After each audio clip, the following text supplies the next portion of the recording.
Good evening. Thank you for having me. Thank you for feeding me. It's always appreciated. My name is Norm Goos. I am an old Atlantic City kid that grew up. The first half of my working life, I was an executive in the franchising business up until 1983. I then left and went back to college and seminary and became a pastor in what's called the Wesleyan denomination. The Wesleyan denomination is essentially the anti-slavery conservative side of Methodism. That's a simple explanation, okay? And because I was kind of a little wild and woolly, the denomination decided I would create havoc in a traditional church, and so they sent me here near where I live to start a parish from scratch, which we did. We ended up starting 3 extra parishes. What we did is took over churches that were failing and closing, and who were happy to give us their building. We had a bunch of guys studying for the ministry. We put them in, taught them what to do, and they're still thriving. And then the seminary I went to in Lynchburg, Virginia, Liberty University, backed me in starting a graduate school from scratch in the country of Trinidad, in the Southern Caribbean. I was supposed to be just a financer, which I had no problem with, but it turned out that the main job was to teach ancient Greek translation, and they had nobody there, and so guess who was flying for in every January and July for almost the whole month I was in Trinidad teaching. And so I retired in 2010. I simply got tired. Not tired physically or sick physically. I'm an ADD kid that grew up and learned how to manage it, and so after a certain number of years I get bored. And so I retired, and I became the librarian at the Atlantic County Historical Society, and everybody there knows more about Atlantic County history than I do. My job is, and I'm the county historian, but I think that's the funniest part, okay? But anyway, my job is to make all those very, very bright, retired professional ladies play nice in the sandbox together. Because when I took over, we had a couple ornery ones there, and the ornery ones had to learn that you can fire a volunteer just as easy as you can fire a paid employee. And once that got down, everybody calmed down. Now it's probably the nicest organization I've ever been with. Somebody walked in, our president walked in last Tuesday on staff day, and he said, "Norm, what are they all doing?" I said, "I have no idea, but whatever it is, it's good." And they're doing it well. And it turned out they were. He said, "So you don't have to know what they're doing anymore." I said, "I'm just over here." He said, "What are you working on?" I said, "I'm learning Photoshop."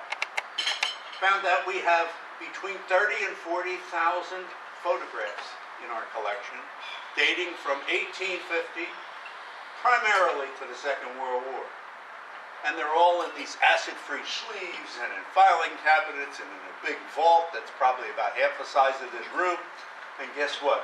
They're still deteriorating because you know how you have that stuff you can see on the paper that's actually where the photograph is? That has metal in it, silver. And silver oxidizes and rusts.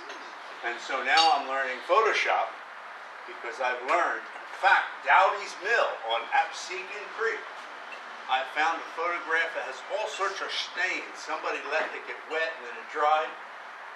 I finally beat it 2 nights ago, and finally I got it restored. So we're going to have either ACIT or Stockton teach me, and then they're going to come into the Historical Society and they're going to train all of our key volunteers that want to learn how to restore photographs in Photoshop. I thought it was going to be brutally hard. I want to tell you this, it's not. It just takes time? It takes time, and when it says the healing tool, well, if you get a cut, you put a Band-Aid on it. So the doggone tool, the symbol for it's a Band-Aid. Well, I can get that. And all you do is you click on it, and then you go over and you have all those little dots all over your pictures. You know how you have them? Well, you just start clicking on them one at a time. You scan it first and do the scan, and the dot disappears. And it's just amazing. So that's what we're doing. Now, this was the first. Hey, you want me to go right into it? Yes, please. Okay. This was the first presentation they had me do. I did this out of curiosity. People kept asking me about my own relatives, about a dozen of them, who fought in what we would call the Atlantic County Militia Battalion. Then it was called the Eastern Gloucester County Militia Battalion, or the 3rd Battalion, or Summers Battalion. And from what we can gather, there were about 400 men in it. There were no, as far as we can tell, people who remained loyal to Britain in what we call Atlantic County. But the Brits were coming after the cattle that my 5th great-grandfather, Jeremiah Leeds, was keeping out on Absecon Island. That was all cattle grazing area in the 1700s. And so they realized they were going to have to fight to keep their livelihood. And so this militia was formed. Well, things didn't go so well for our country. You remember Lexington and Concord? That was a good thing. The American troops, if we can call them that, although they were probably more of a rabble than a troop, surrounded Boston, had no idea what to do, and the British had no idea what to do with them to get out. And then along came General George, who kind of knew what to do and was good at thinking on his feet. So the British decided to leave Boston. They sailed out, they sailed around and came to New York City. Washington, being a smart guy, heads down to New York City, and he's going to trap them. Well, 18,000 untrained troops versus 30 or 40,000 trained British regulars is not a pretty fair fight. And so Washington started getting beat at the Battle of Long Island, the Battle of Brooklyn, all the way up the Battle of Harlem. He comes over into New Jersey at Fort Lee, at Fort Washington, and Washington gets chased by Cornwallis all the way across New Jersey and escapes over the Delaware River north of Trenton with his troops. At that point, the war was essentially over if nothing happened. Because what Cornwallis' plan was, the British plan, was to winter in New York where they could be supplied, get right down to Trenton in the spring as soon as the ice gave way, cross the river in force, and just come right on down Roosevelt Boulevard into Center City, Philadelphia, our capital then, and that would have been the end. We would all have British accents today. But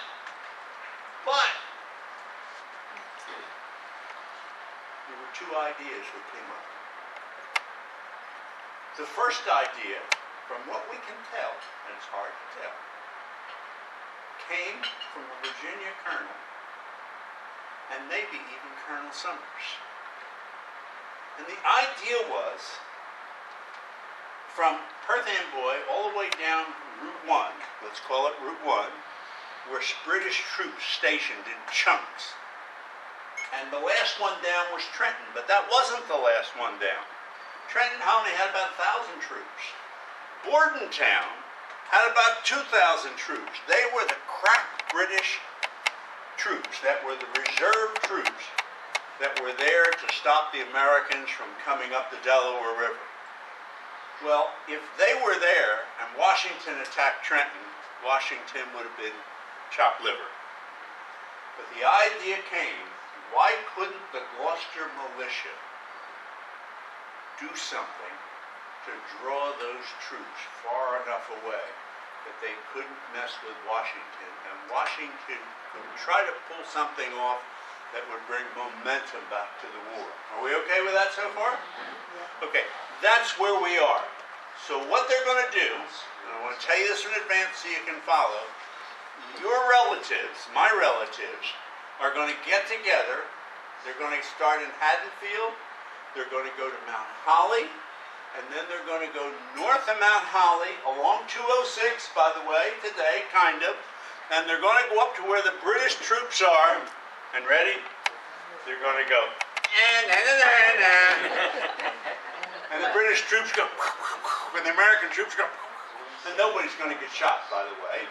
Except for Earl Kane's fifth great grandfather got shot in the leg, okay?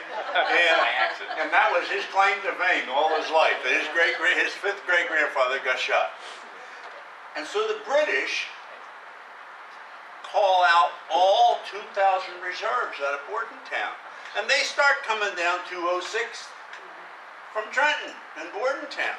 And the Americans keep going, and they draw them all the way back to Mount Holly. You say, well, man, for 2,000 troops, that's going to take like 3 days for them to get back. Right. So what happens is there's a single widow left amongst a lot of Quaker women. And she, I'm going to use the word with quotes around it, allows the British commander, actually he's a Hessian commander, to camp out in her house. And evidently she used her feminine wiles to keep him in the house. And while he was in the house doing whatever he was doing, Washington came across the Delaware and sacked Trenton. Now, how we know about this is Captain Ewald, one of the Hessian commanders, writes a diary, and it is found by a member of the Gloucester County Historical Society serving in the military in Germany. It is copied, brought back, and what is the guy that writes the crossing of the Delaware? What's his? David Hackett does all the evidence to go into this, and so that's the way that was. Let's go back. Our girl, okay, does her job. And meanwhile, by the time the news comes that Trenton is sacked, there's nothing that this guy can do except run back to Trenton, try to pick up the pieces. There are no pieces left, and go back. Now, this, if you go to the Gloucester County Journal, the Gloucester County Historical Society, and you go to David Hackett Fisher's book, Crossing the Delaware, you will find it all documented. And everything I have said to you primarily comes out of the pension applications, which I have at the Historical Society, of the 30-some people from Atlantic County that survived till 1832 that chose to apply for a pension that told their stories. It also comes from 2 years of going weekly to Princeton University's library and going through the journals of George Washington all the way through. And so everything I've said to you comes out of one of those type sources. I don't, in my profession, as a seminary professor, we teach people in church with a sermon. Don't be making it up as you go. And so everything has been documented. And if any of you would like a copy of the essay that the Historical Society published, that this started as, you are welcome to. It's actually on the desktop on that computer, and if you come to me after it's over, we can open my email, and we can type in your email, and I can attach it. It's a Word document, and you can have it free of charge. So, anyway, now we're going to have to move quickly. These are quotes from different people's books. Sir William Howe, and I won't read it completely to you, he basically says he believes in writing from New York City back to London, that he believes that his chain of soldiers all the way down is sufficient to keep down the Americans. He figures the Americans are done. But General Philemon Dixon, who's the commanding general of the New Jersey militia, says, yeah, but these people in New Jersey are really starting to get angry having these British come in and pilfer their houses and harass their families. There's a call to go out. This comes from, by the way, the pension application of a man from Atlantic County named Private Cornelius McCullough. Worth reading. He says there was a call for the militia to go out. The British were overrunning much of the Jerseys. I volunteered for 6 months in a company under the command of Captain David Weatherby and Lieutenant Richard Higbee. I was the sergeant. We were accompanied by Colonel Richard Summers. Elijah Clark was Lieutenant Colonel. Richard Westcott was Major. We went to Mount Holly. Keep that in mind. Cornelius from his pension. John Tilton's pension application tells the exact same story.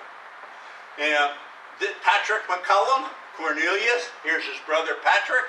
He enters the service in November 76 on the 20th of the month. Look at the memory these people have. He's in Captain Payne's company and Colonel Richard Summers. They paraded at Wrangleboro, Port Republic, okay, and marched to Blue Anchor, Haddonfield, where they remained about a week. From there, we marched to Mount Holly, and they're getting ready to go north.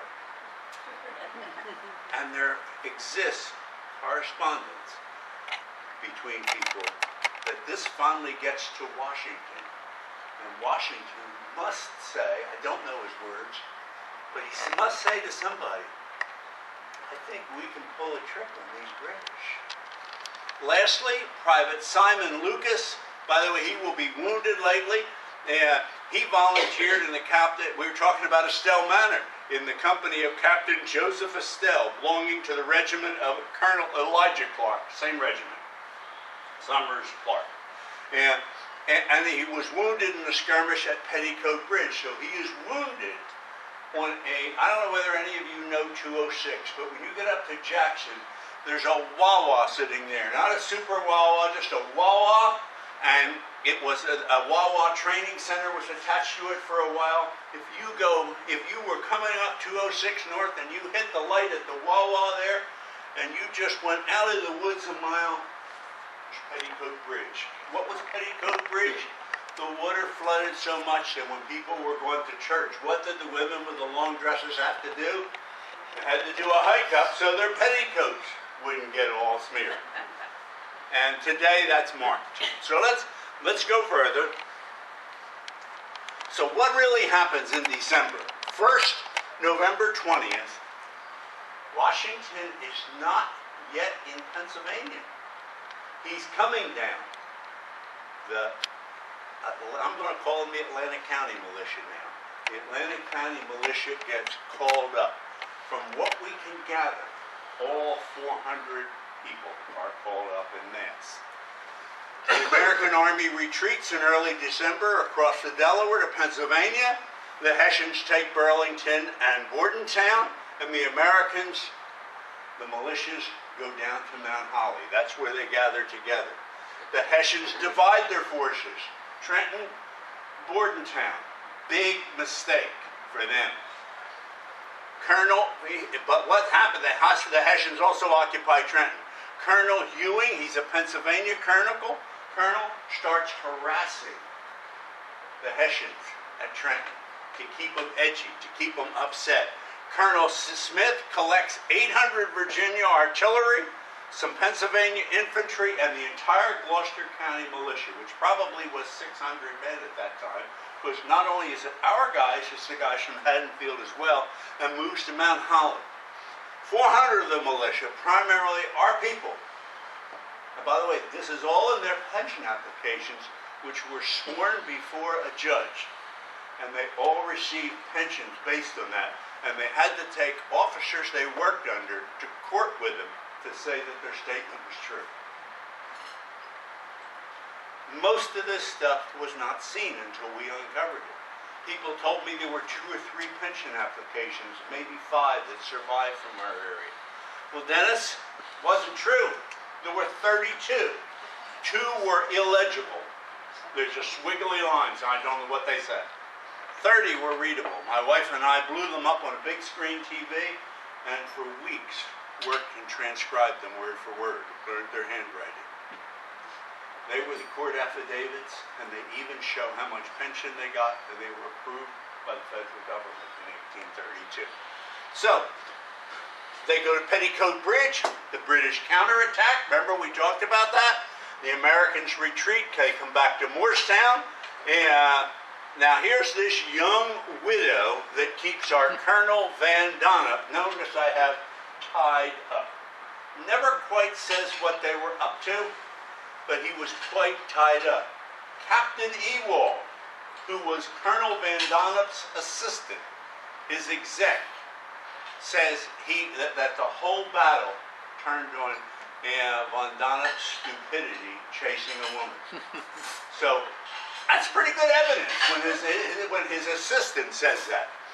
And by the way, as far as we can tell, there was only one widow from Washington to New York City whose uncle was a medical doctor that had been killed. Her name was Betsy Ross. Now, is that true? Probably. But it's one of those things that cannot be definitively proved, and it cannot be definitively unproved. But the coincidence of those two, no one has found another person. And David Hackett Fisher, the famous author who writes 1776, says he had searches done left and right. What's that guy used to be with Fox that got bounced out of Fox? He wrote the book Killing. What's his name? Bill O'Reilly. Bill O'Reilly. Bill O'Reilly took our essay, and our essay is the basis of his place about Christmas. That's when he did that series in 1776. He needed absolute proof, but he couldn't get absolute proof on O'Reilly. Washington receives the news of the diversion, and he releases the plans. They go over, a providential storm comes in, and he attracts Trenton, and you know the rest. Now, real kind of quickly, there we go.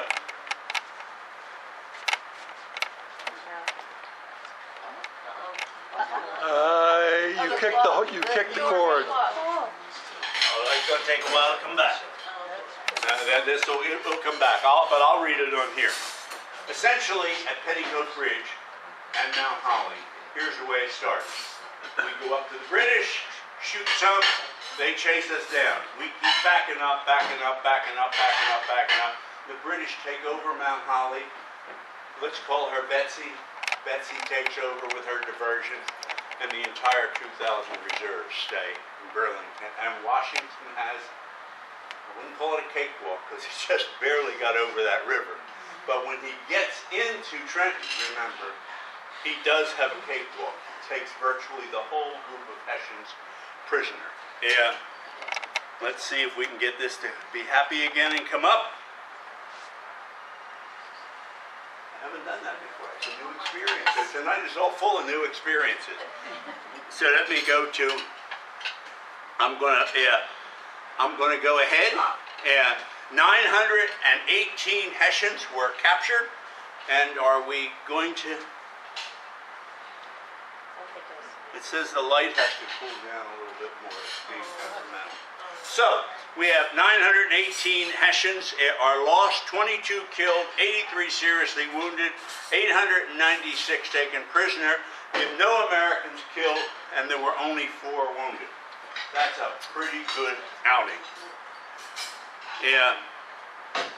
Then what happens? Von Donnep, he's the guy in charge on Mount Holly that has been captivated by dear Betsy. He gets word that all his buddies, the other Hessians, have been captured. He is thoroughly humiliated. He runs back to Trenton, makes a hard right turn on Route 1, and goes all the way back to Perth Amboy and doesn't stop till he gets back. By the way, he at the Battle of Red Bank a year later will lose his life trying to reprove his value and taking 1,000 troops and attacking a fort that was impregnable at Red Bank. So he's going to learn the hard way. We're getting our sting back up here, and we'll figure out what to do with it. Meanwhile, Cadwalader, who's in Philadelphia, who never could cross his troops over the Delaware because of ice to help Washington, finally gets them across.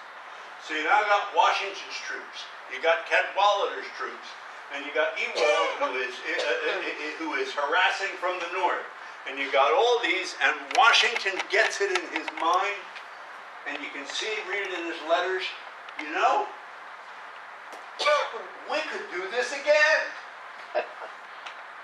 And so what he does is a week later, he crosses the Delaware again. Now, there's no Hessians left in Trenton to mess with. So what he does is he sets up a barricade. And he gets his troops there, and he sends pockets of troops up Route 1 now. And he sends, I think, either 3 or 4 groups. And they get up there, and here's what they're told to do. The first group is at the end of the room. They're 25 miles up the road. Harass the British. So they start harassing the British. The British come after them. They pull back. When they get another few miles down the road, boom, they run into American cannon and American snipers. Guerrilla warfare. Then those Americans pull back. And finally, they have upset the British so much that they take them till nightfall getting to Trenton. There's a battle. One Atlantic County guy is killed. His name was Forrest Balangi. Cannonball hit him on the knee and just took the bottom of his leg right off. He died 2 days later of infection. And Forrest Balangi was his name. And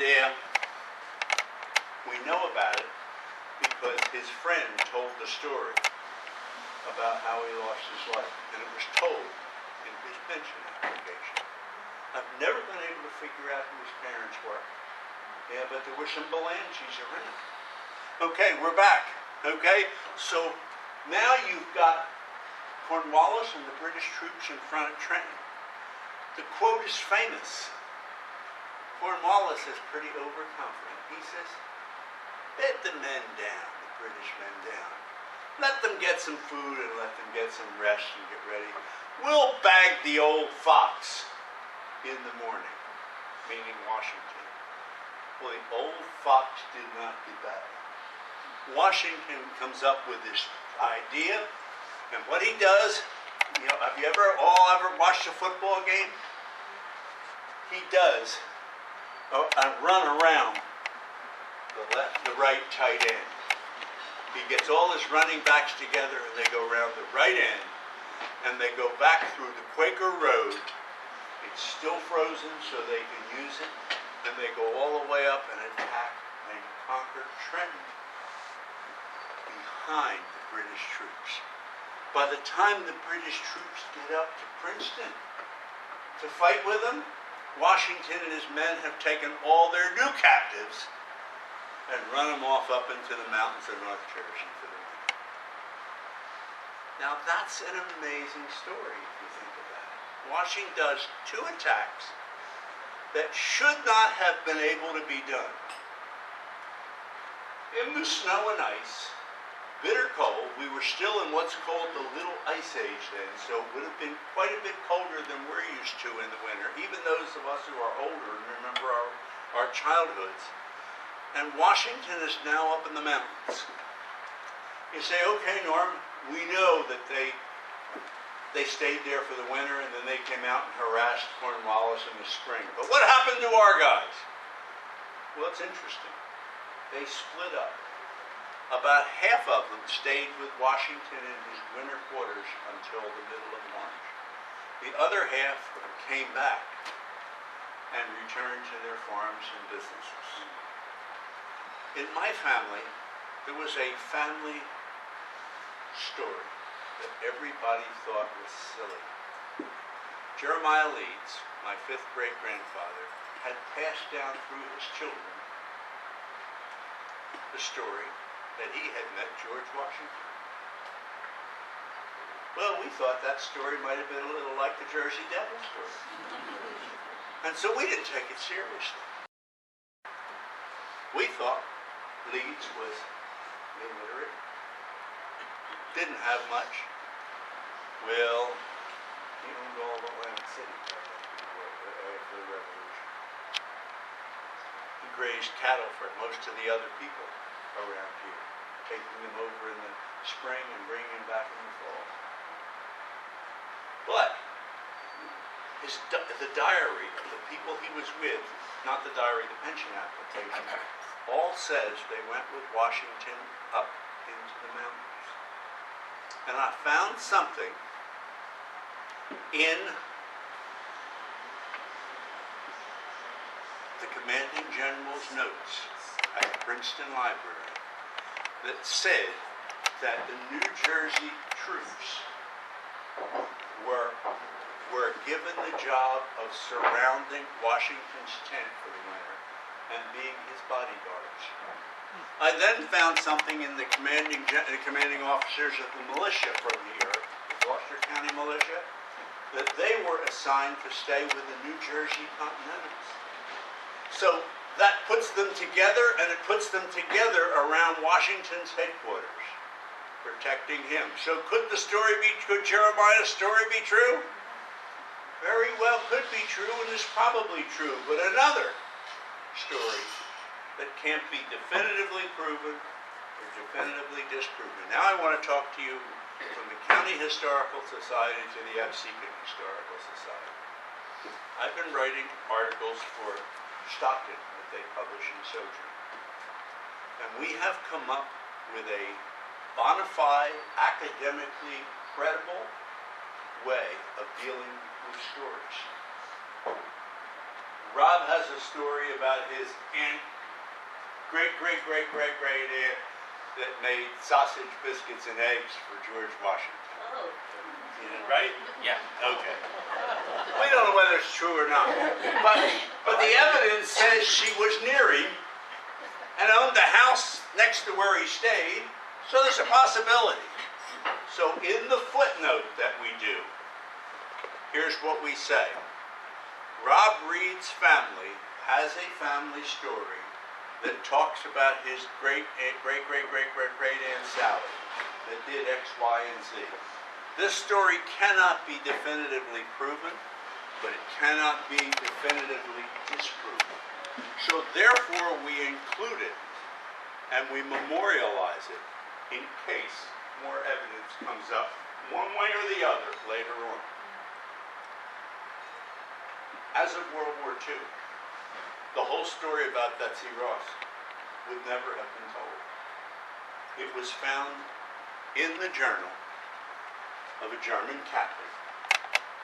Sometime, I believe it was like when I graduated from high school, like 64, 65, by this guy who was a military officer who was from Gloucester County, up at the other end of Gloucester County, who was a history buff and was searching some libraries in Germany at military records and came across this diary. Today that diary has been published in English.